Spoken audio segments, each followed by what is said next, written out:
Friends, welcome to my channel CN classes. आज ही इसकी वीडियो में हम पढ़ेंगे रेसिस्टेंस के बारे में। अगर आपने मेरे चैनल को सब्सक्राइब नहीं किया है तो सब्सक्राइब कर लें, और साथ ही अगर इसके पिछले टॉपिक्स चाहिए करंट इलेक्ट्रिसिटी के तो आपको मेरे पिछले वीडियोस में मिल जाएंगे, वो जाकर के आप मेरे चैनल पे चेक कर सकते हैं।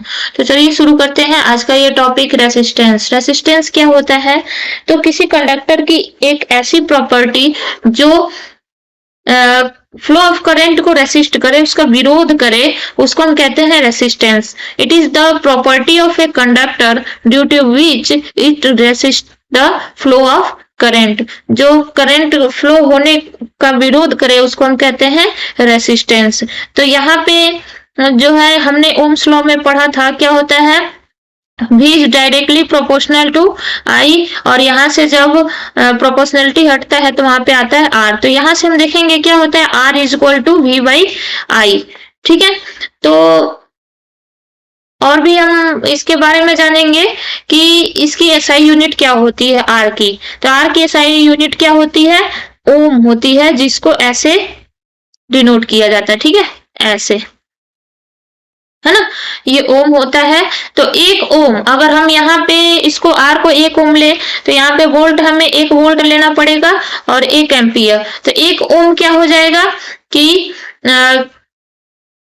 जब हम किसी कंडक्टर से 1 वोल्ट पोटेंशियल अप्लाई करें और जहां से 1 एम्पियर करंट फ्लो हो रहा हो तो वहां पे क्या हो जाएगा, R भी 1 ओम हो जाएगा। ठीक है, तो रेसिस्टेंस का कॉज क्या होता है, किस कारण से रेसिस्टेंस होता है किसी कंडक्टर में? तो हम देखेंगे, if a conductor is connected with a cell, अगर किसी कंडक्टर को सेल में कनेक्ट कर दिया जाता है या फिर बैटरी में कनेक्ट कर दिया जाता है तो उसमें जो इलेक्ट्रॉन्स होते हैं, इलेक्ट्रॉन, अब उसमें इलेक्ट्रॉन जो होते हैं वो एटम्स भी हो सकते हैं, उसके आयंस भी हो सकते हैं, है ना, उनके बीच में टकराव होता है, कोलिजन होता है। और उस कोलिजन की वजह से, due to this collision, time taken by the electron to reach at its destination, वो जब एक तरफ से दूसरी तरफ फ्लो होता है तभी तो करंट फ्लो होता है।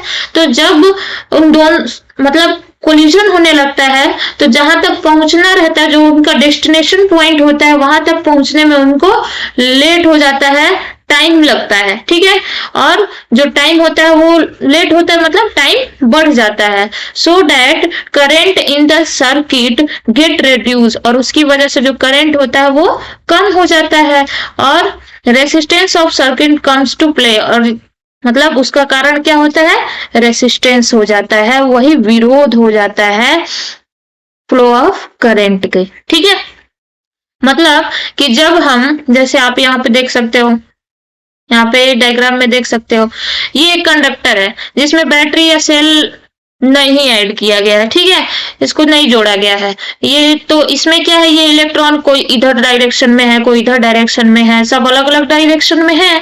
तो जैसे ही इसको ऐड कर दिया जाता है, ठीक है, किसी बैटरी या सेल से ऐड कर दिया जाता है तो ये तो सब एक ही डायरेक्शन में हो जाते हैं, है ना, एक ही डायरेक्शन में होगा। ये पॉजिटिव की तरफ, पॉजिटिव से नेगेटिव की तरफ करंट फ्लो होने लगेगा, है ना, तो एक ही डायरेक्शन में हो गए। यहाँ पे क्या होगा कि ये सब आपस में टकराएंगे, ये सब आपस में टकराएंगे तो जो इनका ये इलेक्ट्रॉन इधर से इधर जाने का जो टाइम होगा वो क्या हो जाएगा, ज्यादा हो जाएगा, टाइम ज्यादा हो जाएगा, तो करंट जो है वो कम हो जाएगा। करंट अभी हमने पढ़ा था ना, I is equal to Q by T। ठीक है, तो जब टाइम ज्यादा हो जाएगा तो फ्लो ऑफ करंट क्या हो जाएगा, कम हो जाएगा, है ना। तो जब फ्लो ऑफ करंट कम हो जाएगा तो किसकी वजह से कम होगा, उसी को हम कहेंगे रेसिस्टेंस कहेंगे। ठीक है, कि रेसिस्टेंस की वजह से कम हो गया। ठीक है, उसी प्रॉपर्टी को, उसी गुण को हम क्या कहेंगे, रेसिस्टेंस कहेंगे। अब यहाँ पे हम देखते हैं रेसिस्टेंस ऑफ ए कंडक्टर। ठीक है, इसके बारे में हम पढ़ेंगे।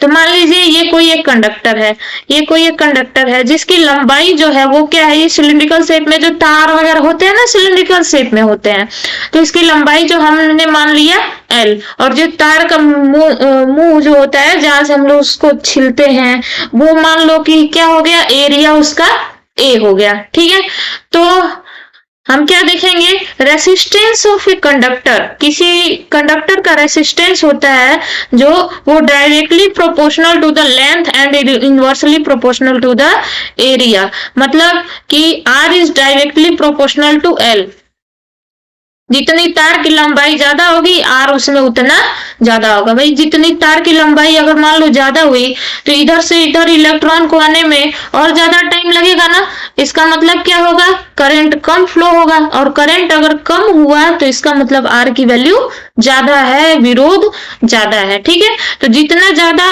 L की वैल्यू, तार की लंबाई जितनी ज्यादा होगी तो R की वैल्यू उतनी ज्यादा होगी। ठीक है, और इसके उल्टा, मतलब अगर क्रॉस सेक्शनल एरिया जो हो गया, जो तार हो गया उसका एरिया, यहाँ का जो एरिया है वो अगर ज्यादा हुआ तो R की वैल्यू कम हो जाएगी। मतलब ये दोनों एक दूसरे के इनवर्सली प्रोपोर्शनल होते हैं। जब R जो है वो ज्यादा होगा तो A की वैल्यू कम होगी, A अगर ज्यादा होगा तो R की वैल्यू कम होगी, एक कम होगा तो एक ज्यादा होगा।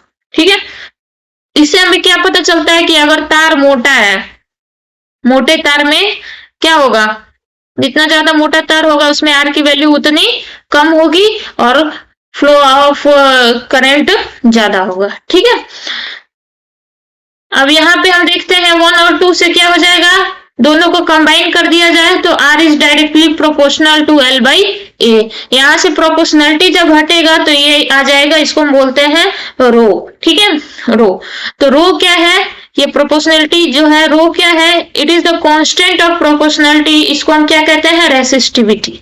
ठीक है, रो को क्या कहते हैं, रेसिस्टिविटी, है ना। तो रेसिस्टिविटी या फिर उसको स्पेसिफिक रेसिस्टेंस भी बोलते हैं इस रो को, है ना। ये लिखते कैसे हैं, लिखते कैसे हैं, ऐसे। ठीक है, तो रो को स्पेसिफिक रेसिस्टेंस भी बोलते हैं। इसको हम कैसे डिफाइन करेंगे, it is defined as the resistance offered by the substance of that material having unit length. अगर यूनिट लेंथ हो, अगर रेसिस्टेंस, किसी भी कंडक्टर का रेसिस्टेंस जो है, स्पेसिफिक रेसिस्टेंस कब होगा, जब यूनिट लेंथ हो और क्रॉस सेक्शनल एरिया भी जो है वो भी क्या हो, यूनिट हो। दोनों ये 1 1 ले लेंगे तो R इक्वल टू रो हो जाएगा। ठीक है, अगर A की वैल्यू भी हम 1 मीटर स्क्वायर ले लिए, L की वैल्यू भी 1 मीटर ले लिए, तो R की वैल्यू क्या हो जाएगी, रो के इक्वल हो जाएगी। तो उसी को ऐसे लिखा है, it is defined as the resistance offered by the substance of that material having unit length, length भी यूनिट हो गया और क्रॉस सेक्शनल एरिया भी जो है वो भी क्या हो गया, यूनिट हो गया। तो जो स्पेसिफिक रेसिस्टेंस होगा वो रेसिस्टेंस के इक्वल होगा। इसका एसआई यूनिट हम देखें, इसका एसआई यूनिट इस वाले फॉर्मूले में रखते हैं, रो इक्वल टू क्या आ गया, यहाँ से आर ए बाई एल। तो एसआई यूनिट क्या हो जाएगा, आर का क्या होता है ओम, ए का क्या हो जाएगा मीटर स्क्वायर, एल मतलब लेंथ का क्या हो जाएगा मीटर, ये मीटर मीटर कैंसिल हो गया। तो रो का मतलब स्पेसिफिक रेसिस्टेंस का एसआई यूनिट क्या हो जाएगा, ओम मीटर। ठीक है, क्या हो जाएगा, ओम मीटर। ठीक है, तो आई थिंक आपको समझ में आया होगा। इसी तरह से मैं छोटे छोटे टॉपिक्स के वीडियो बनाते रहूंगी। अगर आपने मेरे चैनल को सब्सक्राइब नहीं किया तो सब्सक्राइब कर लें। तो चलिए मिलते हैं अगले वीडियो में। Thank you.